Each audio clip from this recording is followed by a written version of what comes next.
Itu memang perlu kita evaluasi, kita lihat lagi sebetulnya, kita tracing satu dengan masing-masing titik lagi untuk kita secara detail mengetahui sebetulnya ini kasusnya di mana, penularannya sampai di mana.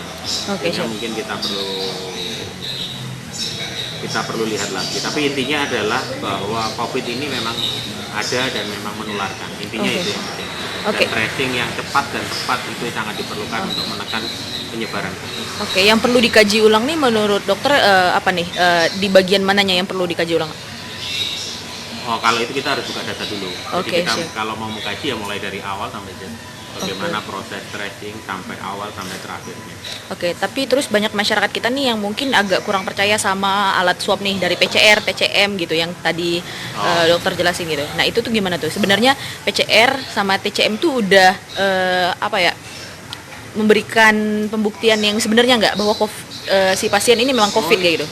Itu sudah memberikan pembuktian yang sebenarnya terkait TCM maupun PCR. Itu mereka menggunakan metode yang sama, hanya cara membacanya aja yang berbeda. Yang satu tes cepat sama cara baca, dia pakai cartridge, yang satu adalah pakai reagen yang dibaca. Sama-sama molekulernya mempunyai sensitivitas dan spesifisitas yang sama, sehingga keduanya ini sama-sama diagnosis. Berarti dua alat swab kita ini PCR sama TCM ini benar-benar akurat untuk menentukan orang COVID. Sesuai, karena mereka memang sudah sesuai dengan rekomendasi dari Kementerian Kesehatan. Oke, siap-siap. Oke, baik. Dokter, gimana yang tadi dua kasus besar kakak singkep sama MT Gebang itu bisa menularnya lebih banyak dari kasus-kasus yang lain kayak gitu? Karena memang kalau di situ kita lihat adalah dari lingkungannya. Jadi mereka memang lingkungannya di lingkungan kerja dan lingkungan yang tertutup. Oke. Sehingga sistem sirkulasinya yang di situ saja, sehingga itu memudahkan mempercepat terjadinya penularan dari COVID. Kalau secara protokol, kalau mereka sudah menerapkan sih ya, menerapkan protokol kesehatan secara bagus. Tapi kenapa mereka penularannya itu jadi cepat banget ketahuan sampai jadi kan total terakhir sampai 59 dan 57 gitu? Ya, karena itu sistem kerjanya dan sistem lingkungannya, dari kualitas lingkungannya itu akan berpengaruh terhadap penularan. Kan dia akan semakin dia kan putarannya cepat tuh kalau disingkap.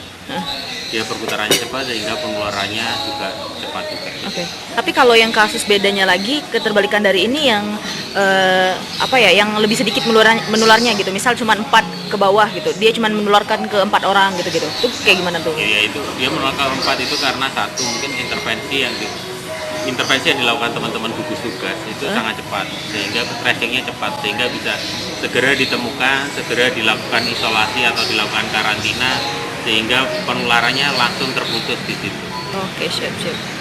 Tapi ini ada ininya nggak dok?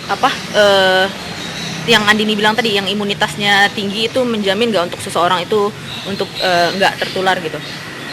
Oh, kalau sistem imunitas itu memang memungkinkan dia untuk tidak tertular, ya kan ya. Sistem imunnya dia tinggi, virus masuk sebelum sempat menginfeksi manusia orangnya, dia sudah virusnya udah kalah dengan imun yang dimiliki orang tersebut. Tapi kalau imunitasnya sedang rendah mungkin agak lebih cepat. Dia akan bereplikasi virus sehingga menyebabkan. Tapi karena virusnya bereplikasi, karena virusnya tinggi, dia akhirnya jadi orang tanpa gejala tadi. Oke, siap. Bisa jadi orang tanpa gejala, bisa jadi virusnya sudah mati juga. Oke, siap.